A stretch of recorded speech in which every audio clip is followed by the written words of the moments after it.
मुखन्निस का मतलब अंग्रेजी में उर्दू में यह होता है कि उनको ना मर्द बोलते ना औरत बोलते। मैं उनसे ये कहना चाहूंगा कि आप खुल के बोल देते कि मजलिस की वजह से ये चीज हो रही है। ये बोलना कि आंध्र प्रदेश की एक सियासी जमात आकर इन चीजों को फरोग दे रही है। मैं चैलेंज कर रहा हूं कि मजलिस इत्तेहादुल मुस्लिमीन एक सियासी जमात है।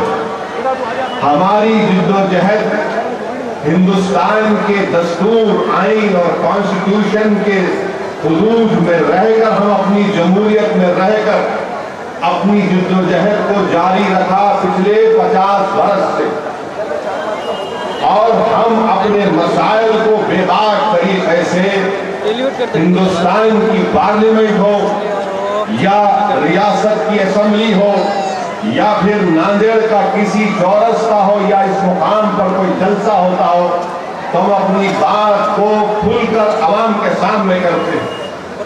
मजलिस इत्तेहादुल मुस्लिमीन एक सियासी तहरीक का नाम है। मजलिस इत्तेहादुल मुस्लिमीन पर महाराष्ट्र के इंटेलिजेंस के लोग ये जो पीछे से चिलमन के पीछे से वार करने की कोशिश कर रहे हैं, मैं उनसे कह रहा हूं कि तुम मर्द बनो, मर्द बनो या औरत बनो। अगर वो नहीं बन सकते तो फिर तुम क्या हो हम जानते हैं। आप अंदाजा लगाइए कि एक सियासी जमात एक मजलूम कौम के हुकूक के लिए लड़ रही है। एक सियासी जमात एक मजलूम कौम के इंसाफ के लिए लड़ रही है। एक सियासी जमात नाहक बेगुनाह बच्चों की गिरफ्तारी के खिलाफ आवाज बुलंद करती है। एक सियासी जमात जो कहती है कि हमारी लड़ाई हिंदुस्तान के दस्तूर में दायरे में रहकर होगी। एक सियासी जमात जो कहती है कि हिंदुस्तान हमारा वतन है। एक सियासी जमात जो एक तमाम बातें कहती है। महाराष्ट्र की इंटेलिजेंस कुछ और कहती है। अब अगर ये बात मुझे कहना पड़ता है, अब जब महाराष्ट्र की इंटेलिजेंस ने टाइम्स ऑफ इंडिया के अखबार में एक सिलेक्टिव लीक देकर अपनी खबर को छपाया, तो फिर सुन लो इंटेलिजेंस वालों, मैं तुमसे पूछना चाहता हूं, मालेगांव का बम ब्लास्ट किसने किया? क्या वो तुम्हारे भाई के या तुम्हारे बीवी के भाई थे जिन्होंने मालेगांव का बम ब्लास्ट? क्या तुम्हारी आंखें बंद थी? क्या तुम्हारे दिमाग पर पर्दा गिरा हुआ था जब साध्वी प्रज्ञा ठाकुर, कर्नल पुरोहित और भोसला मिलिट्री स्कूल में बम की ट्रेनिंग दी जा रही थी? तो क्या तुम चूड़ियां पहनकर वहां पर मिठाई खा रहे थे? किसने किया मालेगांव का बम ब्लास्ट? एक नहीं, दो बम ब्लास्ट किए गए। क्या कर रहे थे आप? उस वक्त नहीं तुमको दिमाग में आया कि इसी अखबार में इस खबर को छपा देते कि नहीं, ये अभिनव भारत के लोग हैं, ये साध्वी प्रज्ञा ठाकुर है, कर्नल पुरोहित है। मगर नहीं, आपको जब ख्याल तो नहीं आया और आज आप हम पर इल्जाम लगा रहे हैं। मैं चैलेंज कर रहा हूं, तुम नाम डालो हमारा अखबार में, मैं तुमको हिंदुस्तान के तमाम रियासतों की कोर्ट में क्रिमिनल डिफामेशन का केस डालकर तुमको जिंदगी भर कोर्ट के चक्कर लगाऊंगा। मजलिस और खौफ एक जगह जमा नहीं हो सकते। मजलिस और खौफ एक जगह जमा नहीं हो सकते। या हम जिंदा रहेंगे या खौफ जिंदा रहेगा। मगर नहीं, आप हमारे खिलाफ अखबार में खबर छाप दिए। अरे हम तो हर दहशतगर्दी की मजम्मत करते आए हैं।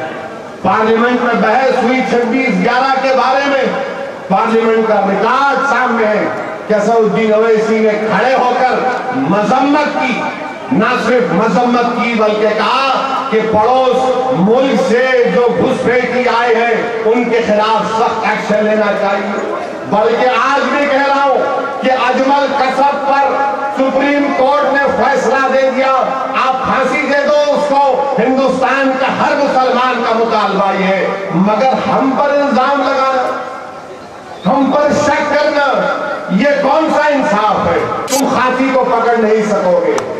मजलिस इत्तेहादुल मुस्लिमीन नौजवानों को पार्लिमानी जमहूरियत में अटूट भरोसा दिला रही है कि लड़ो जमहूरियत में हिस्सा लो, इलेक्शन में हिस्सा लो, अपने मसाइल की तर्जुमानी करो, अपने मसाइल के लिए लड़ो, अपने घर के सामने रोड के लिए लड़ो, अपने मोहल्ले के स्कूल के लिए लड़ो, अपनी नौकरी के लिए आवाज उठाओ। तुम कब तक बेरोजगार रहोगे? मुझे लगता है कि ये महाराष्ट्र की इंटेलिजेंस नहीं है, बल्कि आरएसएस की खाकी चड्डी पहने हुए ये तमाम के तमाम ये नफरत करते हिंदुस्तान के सेकुलरिज्म से, ये नफरत करते हिंदुस्तान के गंगा जमुनी तहजीब से। ये चाहते हैं कि मुसलमानों को बदनाम किया जाए और उसके बाद नौजवानों को जेलों में डालकर उनकी जिंदगी खराब कर दिया जाए। शर्म आनी चाहिए इन लोगों को, इनको अपना महासेवा करना चाहिए। बताओ, मैं तुमसे फिर से पूछ रहा हूं, मालेगांव का बम ब्लास्ट किसने किया? क्या आज जिन लोगों ने जिन बच्चों को गिरफ्तार किया, अगर वो दहशतगर्दी में मुलविस है, उनको सख्त सजा दीजिए। और अगर कल कोर्ट इनको बेगुनाह साबित करती है, तो मैं यहां से खड़े होकर महाराष्ट्र के चीफ मिनिस्टर, महाराष्ट्र के होम मिनिस्टर से मुतालबा कर रहा हूं कि जिन पुलिस के ऑफिसरों ने इन बच्चों को गिरफ्तार किया, 2-3 साल के बाद अगर ये बच्चे बेगुनाह साबित होते हैं, तो नांदेड़ के चौरस्ते पे लाकर इनकी वर्दी को नंगा कर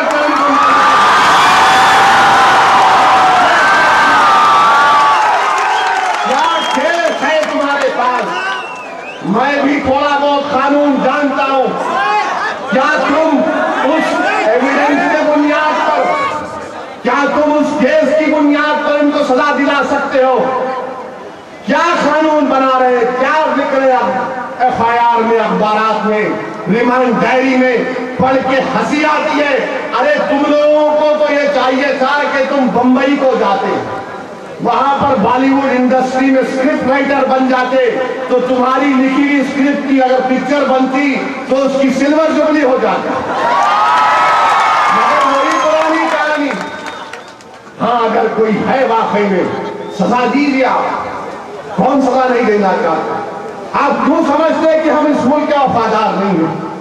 किसने आपको हक दिया? ये किसने आपको हक दिया कि हिंदुस्तान के मुसलमानों पर शक करें?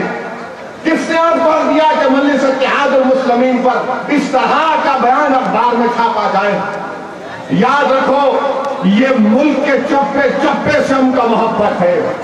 इस मुल्क की आजादी में अगर सबसे पहले किसी ने खून का, क्योंकि अब यहां से मैं तुमको सोने देने वाला नहीं, मैं तुमको रोज जगाऊंगा।